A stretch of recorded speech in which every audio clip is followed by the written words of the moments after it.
Country delight బఫేలో milk start చేసాము. First పిల్లలకి ఇచ్చినప్పుడు కానీ, మేము పెరుగు తిన్నప్పుడు కానీ, మేము చిన్నప్పుడు తిన్న ఓల్డెన్ డేస్ గుర్తొచ్చాయి మాకు. మీగడ కూడా పాలు కాచాక మీగడ బాగా రావడం, అప్పుడు మా చిన్ననాటి రోజులు గుర్తొచ్చాయి అన్నమాట. భారత్ పాకిస్తాన్ల మధ్య యుద్ధాన్ని నేనే ఆపాను అని చెప్పి డొనాల్డ్ ట్రంప్ ఇప్పటి వరకు ఒక 40-50 సార్లు క్లెయిమ్ చేసుకున్నారు సార్. 7 యుద్ధాలను ఆపానని కూడా రీసెంట్గా ఆయన మాట్లాడారు. రీసెంట్గా ఈ గాజా పీస్ ప్లాన్ కూడా ఆయన, గాజాలో పీస్ కోసం కూడా ఆయన ప్రయత్నాలు చేస్తున్నారు. రష్యా ఉక్రెయిన్ యుద్ధాన్ని ఆపేస్తాను అధికారంలోకి వస్తాయన్నారు. ఆయన ప్రయత్నాలు చేస్తున్నట్టుగా ఆయన బిల్డప్ ఇచ్చుకుంటూ ఉన్నారు. వాట్ ఎవర్, నోబెల్ శాంతి బహుమతికి నేను అర్హుణ్ణి అని చెప్పి ట్రంప్ పదే పదే చెప్పుకుంటూ ఉన్నారు సార్. రీసెంట్గా హిందుస్థాన్ టైమ్స్లో ఒక వార్త చూశాను sir. US president Donald Trump on Tuesday said it would be an insult to his country if he doesn't receive the Nobel prize for his self-proclaimed role in ending at least 7 international conflicts అని చెప్పేసి Trump చెప్పుకుంటున్నారు sir పదే పదే, నేను Nobel శాంతి బహుమతికి అర్హుండి అని చెప్పేసి. Sir నిజంగా Trump శాంతి కాముకుడా sir? Nobel శాంతి బహుమతికి Trump అర్హుడేనా? నిజంగానే యుద్ధాలు ఆపితే నోబెల్ బహుమతి ఇవ్వాల్సిందే, తప్పేముంది. నోబెల్ బహుమతులు వెస్టర్న్ బయాస్ చాలా ఎక్కువ. నాకు గుర్తుండవు, మహాత్మా గాంధీకి నోబెల్ బహుమతి రాలే, జవహర్లాల్ నెహ్రూకి నోబెల్ బహుమతి రాలే. గాంధీ మహాత్ముడు ప్రపంచానికి అహింసనిచ్చాడు.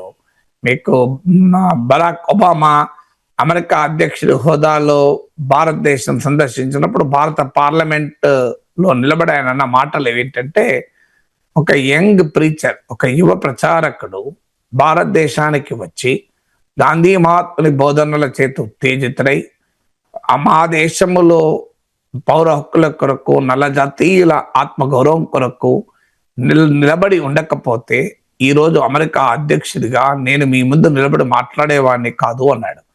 he was referring to Martin Luther King. So Martin Luther King Mahatma Gandhi బోధనల చేత స్ఫూర్తి పొంది సత్యాగ్రహ అహింసల ద్వారా అమెరికాలో నల్ల జాతీయుల హక్కుల కొరకు ఒక విరోచిత పోరాటం జరపడం వల్ల ఆఫ్రో అమెరికన్ అయినటువంటి బరాక్ ఒబామా అమెరికా ప్రెసిడెంట్ కాగలిగాడు. సో అలాంటి గాంధీ మహాత్మునికి మనము నోబెల్ బహుమతి రాలే.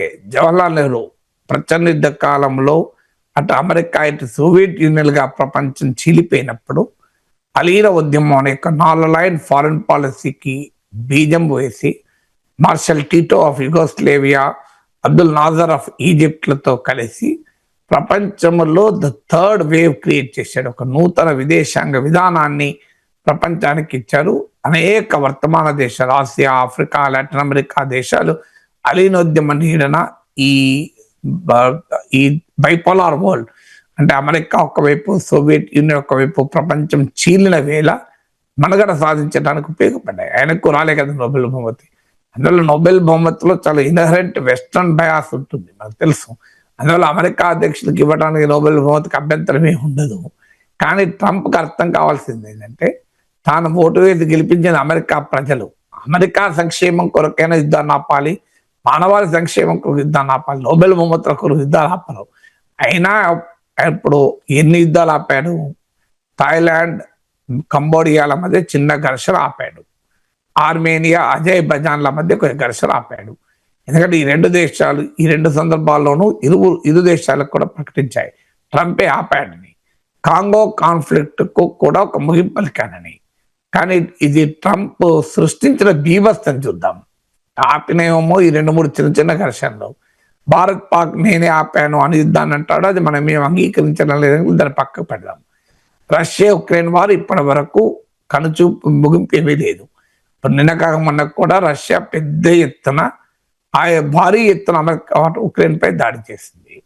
మాల్దోవాలో ఇప్పుడు ఘర్షణ చెలరేగుతోంది. యూరోపియన్ యూనియన్ అనుకూల శక్తులు గెలిచాయి. రష్యాకు యూరోపియన్ యూనియన్ కు మధ్య మాల్దోవా ఒక షోడౌన్ గా మారిపోయింది. అది యుక్రెయిన్ కు రుమేనియాకు మధ్య ఉంటుంది. సో అది ఇప్పుడు ఫ్లాష్ పాయింట్ గా యూరోపియన్ యూనియన్ కు రష్యాకు మధ్య వచ్చింది. ఇజ్రాయెల్ ఇరాన్ల మధ్య ఘర్షణ జరుగుతుంటే ఆపకపోగా అమెరికా ఇంటర్వ్యూన్ అయి ఇరాన్ పైన బాంబుల వర్షం కురిపించింది. ఇజ్రాయెల్ ఖతార్ పై దాడి చేస్తే ఆపలేకపోగా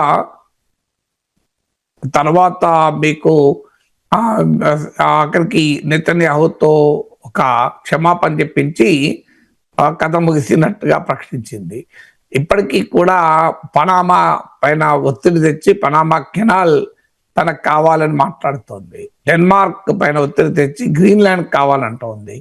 ఆఖరికి ఆఫ్ఘనిస్తాన్ తాలిబాన్లతో మళ్ళీ ఘర్షణ మొదలవుతుందా, మీకు బాగ్రామ్ ఎయిర్ బేస్ కొరకు అనే అనుమానం కలుగుతుంది. ఇప్పుడు ఇన్ని ఉదాహరణలు ఉన్నాయి. ఇప్పుడు కానీ తాజాగా గాజా యుద్ధ విరమణ కొరకు 20 సూత్రాల ప్రణాళిక ట్రంప్ ప్రకటించాడు.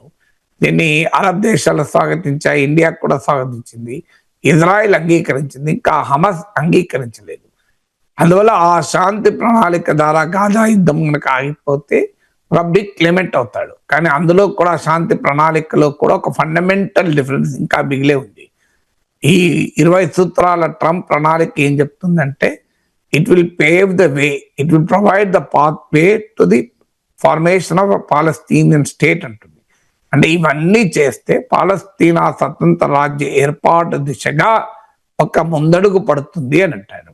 కానీ పాలస్తీనా ప్రజల రైట్ టు నేషన్, అంటే మేము ఒక దేశంగా ఉండాలి, ఇది మా హక్కు అనే దానికి మాత్రం గుర్తింపు ఇవ్వటాన్ని నిరాకరించింది ఈవెన్ టుడే కూడా. సో అందువల్ల మీకు ఇజ్రాయెల్ అయితే ఎట్టి పరిస్థితుల్లో పాలస్తీనా స్వతంత్ర దేశం ఏర్పాటును అంగీకరించే ప్రసక్తే లేదు అని ప్రకటించారు. సో రైట్ టు నేషన్ అంటే దేశం కొరకై హక్కు అన్న పాలస్తీనా ప్రజల ఆకాంక్ష తీరకుండా ఈ సమస్యకు శాశ్వతమైన పరిష్కారం దొరకదు. బట్ స్టిల్ ఇప్పుడు గాజా యుద్ధం ఆగితే ఆ మేరకైనా ట్రంప్ నోబెల్ బహుమతి కొరకు నానా యాగి చేయడం ఖాయంగా కనబడుతుంది.